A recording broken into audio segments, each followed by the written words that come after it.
Hi guys, welcome to our YouTube channel Bong views. আমি শিলাজিৎ, আমি সুদীপ্তা। আপনারা যারা এখনো পর্যন্ত আমাদের চ্যানেলটা সাবস্ক্রাইব করেনি তারা প্লিজ এক্ষুনি আমাদের চ্যানেলটা সাবস্ক্রাইব করে নেবেন আর নোটিফিকেশন বেল অন করে নেবেন পরবর্তী ভিডিওগুলো যারা নোটিফিকেশন পেতে। আর যারা আমাদের চ্যানেলটা সাবস্ক্রাইব করেছেন তাদেরকে অসংখ্য ধন্যবাদ। আর যদি ফেসবুক পেজে দেখে থাকেন তাহলে অবশ্যই পেজটা ফলো করে যাবেন আর পছন্দ হলে অবশ্যই ভিডিওগুলোকে লাইকও করবেন। আজকে আমরা নিয়ে চলে এসেছি অপারেটিভ ভিডিও নিয়ে। মনে হচ্ছে ভিডিওটা একটু কন্ট্রোভার্সিয়াল হতে পারে, আমরা জানি না, এখনো ভেতর দেখিনি। টাইটেল থেকে যেটুকু মনে হচ্ছে, তো টাইটেলটা হচ্ছে এরকম, ইস্যুটাও কি সেটাও আমরা জানি না। টাইটেলটা হচ্ছে এরকম, হিন্দু কি সবসময় ভারতের লোক হয়, আর কোথাও হিন্দু নেই। এবং চ্যানেল নেম হচ্ছে বার্তা 24। তো এটা কিন্তু আপনাদেরই মানে বাংলাদেশি একটি চ্যানেল। তো আগে দেখে নিই ভিডিওটা, তারপর আমরা বুঝতেই পারবো বিষয়বস্তু। আর ভিডিওটা যদি কপিরাইট ক্লেমের জন্য ব্লক হচ্ছে তাহলে সম্পূর্ণ ভিডিওটা আপনারা আমাদের ফেসবুক বা ইনস্টাগ্রাম পেজে পেয়ে যাবেন। আর ফেসবুক বা ইনস্টাগ্রাম পেজের লিংক আপনারা আমাদের ডেসক্রিপশন বক্সে ফার্স্ট পিন কমেন্ট থেকে পেয়ে যাবেন। তার জন্য সবাই মিলে ভিডিওটাকে শুরু করি। আমরা ভাবছিলাম যে এই স্বৈরাচার দূর হওয়ার পর আমাদের সুন্দর একটা রাজ্য, একটা অসাম্প্রদায়িক রাজ্য যেটাকে বলে, সেটা তৈরি হবে। কিন্তু সেই অসাম্প্রদায়িক রাজ্য কি শেষমেশ পাইলাম? কারণ আমাদের উঠতে বসতে কথা শুনতে হয়। আমাদের দুর্গাপূজার জন্য আমরা মণ্ডপ বানাইতেছি, আমরা মূর্তি বানাইতেছি, মূর্তি মণ্ডপ ভাঙ্গা শেষ। তাছাড়া আমাদের তো ভারতের দালাল, এজেন্ট, আমরা মানে ভারতের পাঁচাটা লোক, মোদির পাঁচাটা লোক। অথচ আমরা যখন কোটা আন্দোলন করছি তখন আমরাই এই মোদিকে নিয়ে খারাপ কথা বলছিলাম। অথচ এখন আমাদের বলতেছে আমরা মোদির পাঁচাটা লোক। হিন্দু কি সবসময় ভারতের লোক হয়? মানে ভারত ছাড়া কি হিন্দু আর কোনো জায়গায় ছিল না? তাহলে মানে আর এটা উল্টাটা হইতেছে। বাংলাদেশে পাকিস্তানের জিন্না, যিনি আমাদের মুখের ভাষা কায়রা নিতে চাইছিল, তার মৃত্যুবার্ষিকী পালন হয়। বাংলাদেশে এখন কোটা আন্দোলন করে আমরা লজ্জিত। বাংলাদেশকে এতটাই উন্নত করছি যে বাংলাদেশে এখন জিন্নার মৃত্যুবার্ষিকী পালন হয়। পাকিস্তানের সব অত্যাচার ভুলে গেছে। আমরা এই দেশে জন্মগ্রহণ করছি, এই দেশেই বাঁচবো, এই দেশেই মরবো। আমাদের মাতৃভূমি এটা। আমরা যদি অন্য দেশে আশ্রয় নিতে যাই সেটা আমাদের দেশের মানুষের জন্য লজ্জাজনক, খুবই লজ্জাজনক। এটা আমাদের দেশে আমরা কোটা আন্দোলন, আমরা স্টুডেন্ট, আমরা কোটা আন্দোলন করে সরকার উপদেষ্টা করেছি। তো তাদের কাছে এই সামান্য একটা দাবি বাস্তবায়ন করা কোনো ব্যাপার না, কিন্তু তারা স্টিল এখনো আমাদেরকে কোনো ব্যবস্থা গ্রহণ করা হচ্ছে না। বিগত সরকার তার 16 বছরের যে ফ্যাসিস্ট শাসন, সেই শাসনেও আমাদের সংখ্যালঘুদের জন্য কোনো কমিশন করে নাই, সব মিথ্যা আশ্বাস দিছে, যে আশ্বাস বাস্তবায়ন করে নাই। এই যে বৈষম্য বিরোধী দেশ বলা হচ্ছে, যেখানে সবার অধিকার নিশ্চিত করার জন্য ছাত্র জনতার সম্মিলিত যে প্রচেষ্টায় যে দেশ পেয়েছি, আমরা অনেক আশা করেছি যে এখন হয়তো বা আমাদের সংখ্যালঘুদের জন্য কমিশন তৈরি হবে, আমাদের নিরাপত্তা নিশ্চিত করা হবে। আমি বাংলাদেশের নাগরিক না? আমার 14 পুরুষের জন্ম এই বাংলাদেশে, তাহলে আমরা আজকে বঞ্চিত কেন? কত সরকার আসলো আমাদেরকে বলে কথায় কথায় ভারত চলে যেতে। আমার জন্ম কি ভারতে হয়েছে? আমার জন্ম বাংলাদেশে হয়েছে, তাহলে আমি বাংলাদেশ ছেড়ে চলে যাবো কেন? আপনারা বলেন আমার কাছে, সারা পৃথিবীর জাতির কাছে এটা আমার বিচার। আমার জন্ম, আমার 14 পুরুষের জন্ম এই বাংলায়। আমাদের যে 8 দফার জন্য আমরা এখানে এসেছি, তার মধ্যে আমাদের মুখ্য এবং প্রধান দাবি হচ্ছে আমাদের জন্য একটা সংখ্যালঘু মন্ত্রণালয় হয়। এই সংখ্যালঘু সুরক্ষা মন্ত্রণালয় আমাদের প্রথম চাওয়া। মানে এই সংখ্যালঘু মন্ত্রণালয় বিগত কোনো সরকারেই আমাদেরকে প্রতিশ্রুতি দেওয়ার পরেও কিন্তু বাস্তবায়ন করেনি। আমরা বাংলাদেশে ধর্ম সংকট ব্যাধিতে আক্রান্ত হয়ে আছি। যারা নাকি সংখ্যা গরিষ্ঠ তাদের কর্তব্য হচ্ছে যারা সংখ্যালঘু তাদের সাথে নরম ব্যবহার করা। নরম ব্যবহার তো দূরের কথা, তারা হাতুড়ের উপরে হামার ব্যবহার করছে। এটা কি কিন্তু ধর্ম না। ধর্ম হচ্ছে সকলকে শ্রদ্ধা জ্ঞাপন করা, সকলের প্রতি নিষ্ঠা জ্ঞাপন করা, সকলকে সেবা করা, সকলের কল্যাণে এগিয়ে যাওয়া, এগুলো হচ্ছে ধর্ম।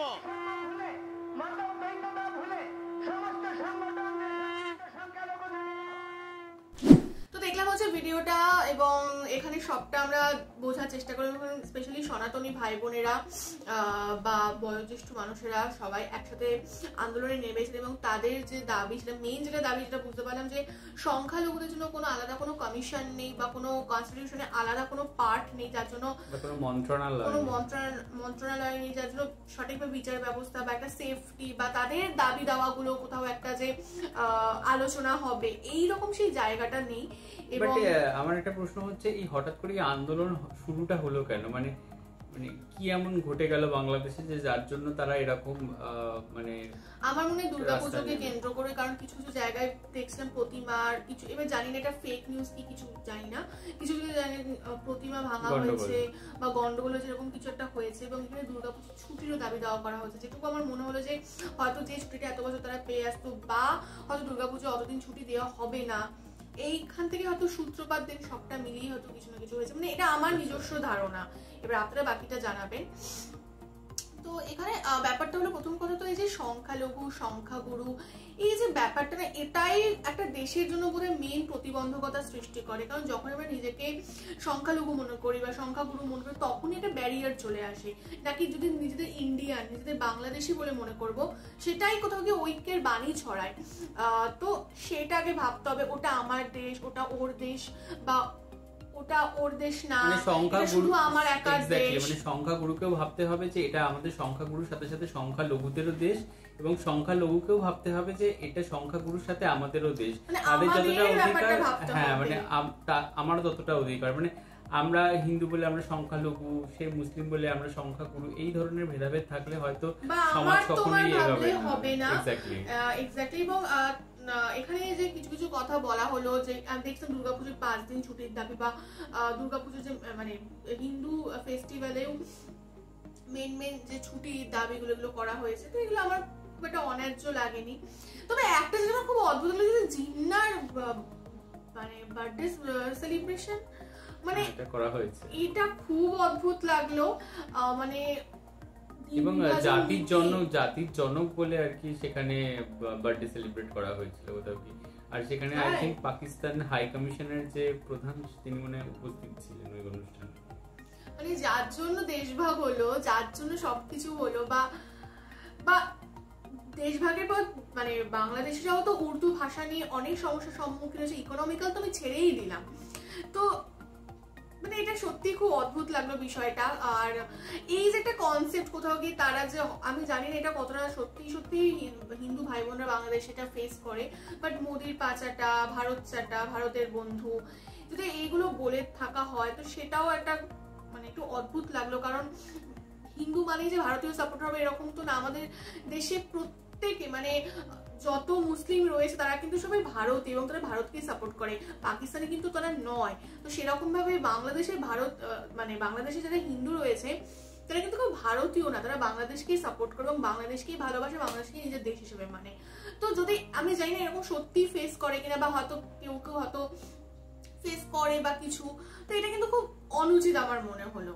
এবং একটা সমাজে দাঁড়িয়ে এইরকম ভেদাভেদ কখনোই কাম্য নয়, এবং কিছু কিছু আর কি পার্টিকুলার গোষ্ঠী বা মানুষ থাকে তারা এই ধরনের মানে সংখ্যালঘু কার্ড খেলার চেষ্টা করে, এবং সেটা তার ভোট ব্যাংক হোক বা সেখান থেকে তার কিছু সুবিধা নেওয়ার হোক, বাট সেই বিভেদ বা সেই আগুনের ফুলকিগুলো কোথাও কি তারা ছড়িয়ে দেয়, আগুন লাগায়, এবং সেখানে গিয়ে এই ধরনের একটা ভেদাভেদ বা সংঘর্ষ এই সমস্ত সৃষ্টি হয়। বাট এই জিনিসগুলো হয়তো সেই মানুষগুলো যদি না ছড়াতো, তারা হয়তো কখনোই তাদেরকে সংখ্যালঘু ভাবতো না, তারা হয়তো কখনোই সংখ্যাগুরু ভাবতো না, তারা হয়তো সবাইকেই বাংলাদেশি ভাবতো, এবং মানে যে পরিচয়ে তার পূর্বপুরুষরা বেঁচে এসছে বা তার পূর্বপুরুষরা কখনোই মানে দেশ ভাগের সময় ভারতে চলে আসেনি, বাংলাদেশকেই নিজের দেশ বেছে নিয়েছে এবং সেখানেই রয়েছে, এবং তাদের জন্ম কর্ম পরিচয় সমস্ত কিছু সেই দেশে যখন হয়েছে, তাদেরও দেশটা সমানভাবে অধিকার, এবং সেখানে গিয়ে তাদেরও যে মানে যারা সংখ্যাগুরু তারাও যতটা বাংলাদেশি, যারা সংখ্যালঘু তারাও ততটা বাংলাদেশি। এখানে আমার মনে হয় না যে তাদের মানে যে কথাগুলো শুনলাম সেই কথাগুলো খুব একটা অন্যায্য বলে। এবং আমরা কমেন্ট বক্সও দেখছিলাম, এবং সেখানে মানে এটা শুধু আমাদের মুখের কথা নয়, সেখানে কমেন্ট বক্সেও আমরা প্রচুর মুসলিম ভাইয়ের আর কি লেখা পড়লাম, সেখানেও কিন্তু তারা তাদের সাথেই আর কি সহমত পোষণ করেছেন। বাট ইস্যুটা যদিও অন্যরকম হয়ে যায়, সেই ইস্যু নিয়ে আমরা কথা বলছি না, শুধুমাত্র এই ভিডিওর যে কথাগুলো শুনলাম সেইটুকু দিয়ে আপনারা আমাদেরকে জাজ করবেন, এবং সেইটুকু দিয়েই আমরা কি বলছি সেইটা দিয়ে আপনারা কথাটা বলবেন। সেইখানে দাঁড়িয়ে তারা কিন্তু কোনো ভুল কথা বলেনি। হ্যাঁ, এবং এনারা মানে এরকম হিন্দু ভাই বোন প্রচুর রয়েছে যারা কোটা আন্দোলনে অংশগ্রহণ করেছে, মারা পর্যন্ত গেছে, তারা তো তাদের মানে বাংলাদেশকে নিজের দেশ মনে করে বলেই তো এখানে এই ব্যাপারটাই আসে না কোথাও গিয়ে। তো দেখুন আমরা কিন্তু আপনাদের দেশে বসবাস করি না, আমার সাথে কিছু মানে বাংলাদেশি বন্ধুর সাথেও পরিচয় রয়েছে যারা হয়তো হিন্দু, বাট তারা বাংলাদেশি হিসেবে ভীষণ প্রাউড কোথাও গিয়ে।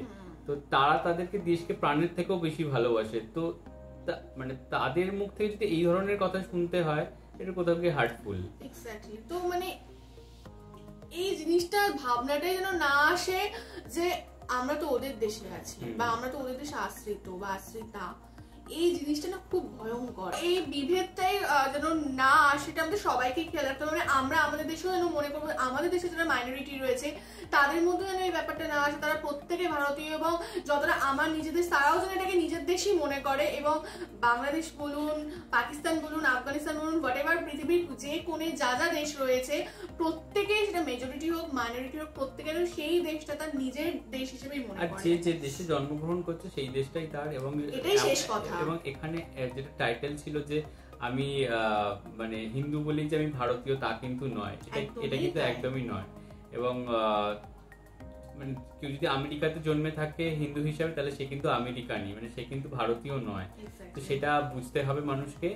আর সংখ্যাগুরুদেরই দায়িত্ব হচ্ছে সংখ্যালঘুদের প্রোটেক্ট করা এবং তাদের পাশে থাকা, বা তাদেরকে এই ভাবনাটা থেকে দূর করা যে তোমরা সংখ্যালঘু, মানে তোমরাও যে আমার ভাই সেটা বোঝাতে হবে। তো সেই দায়িত্বটা আপনারা নিন, আমরা এটাই চাইবো, মানে যারা সংখ্যাগুরু রয়েছে। আর সংখ্যালঘুদের কাছে এটাই বলার যে আপনারা নিজেদেরকে বাংলাদেশি ভাবুন, আপনারা সংখ্যালঘু ভাবাটা বন্ধ করুন। তো যাই হোক, এখানে আমরা ভিডিওটা শেষ করছি। আশা করছি আপনাদের ভালো লেগেছে। আপনাদের অবশ্যই মূল্যবান মতামত আপনারা কমেন্ট বক্সে জানাবেন। এবং দেখুন, আমাদের সমস্ত আলোচনার মূল কথা এটাই যে ঐক্যবদ্ধতা, ঐক্যের বাণী, এবং সবাই বাংলাদেশি বা দেশটা সবার, এটাই। আমরা কাউকে ক্রিটিসাইজ করছি না বা আমরা বলছি না যে সত্যি তাদের সাথে এরকম প্রত্যেকের ক্ষেত্রে ঘটেছে, এরকম নয়। বাট হ্যাঁ, একটা দেশে যখন নতুন ইন্টারিম গভর্নমেন্ট তৈরি হয়েছে, তো প্রত্যেকের দিকেই বিচার বিবেচনা করা উচিত। তবে কোন রকম উস্কানিমূলক কিন্তু আমরা কথাবার্তা বলছি না, বা আমরা এটা চাইও না যে এই আন্দোলন কোন রকম ভাবে মানে দীর্ঘায়িত হোক বা আগুনের ফুলকির মতো বাড়তেই থাকুক, এটা একদমই চাই না। সমস্ত কিছু সুষ্ঠু সমাধান হোক, এটাই কাম্য বিষয়। এবং আমাদের কন্টেন্ট যদি আপনাদের ভালো লেগে থাকে, অবশ্যই আমাদের চ্যানেলটাকেও সাবস্ক্রাইব করে যাবেন, ভিডিওটাকে লাইক করে যাবেন। আর সাবস্ক্রাইব বাটনের পাশে জয়েন বাটন পেয়ে যাবেন, সেখানে কিছু ফেসিলিটিস দেওয়া থাকে, তাই চাইলে আপনারা চেক করতে পারেন। আর আমাদের যে ফেসবুক আর ইনস্টাগ্রাম পেজ রয়েছে সেখানে আপনারা ফলো করতে ভুলবেন না, লিঙ্ক ডেসক্রিপশন বক্সে পেয়ে যাবেন। আর আমাদের সাথে কানেক্টেড থাকার জন্য আমাদের যে ফেসবুক গ্রুপটা রয়েছে সেখানে আপনারা জয়েন করে আপনাদের মনের মতো সমস্ত কিছু পোস্ট করতে পারেন, তার লিঙ্কও ডেসক্রিপশন বক্সে চেক করলে পেয়ে যাবেন। আর আমাদের যদি আপনারা পার্সোনালি পছন্দ করে থাকেন আমাকে শিলাজিৎ ওকে সুদীপ্তা হিসেবে, তাহলে আমাদের পার্সোনাল ফেসবুক আর ইনস্টাগ্রাম সাইটে ফলো করতে পারেন, তার লিঙ্ক ডেসক্রিপশন বক্সে দেওয়া রয়েছে। তো দেখা হচ্ছে পরবর্তী ভিডিওতে, আজ এ পর্যন্তই, টাটা।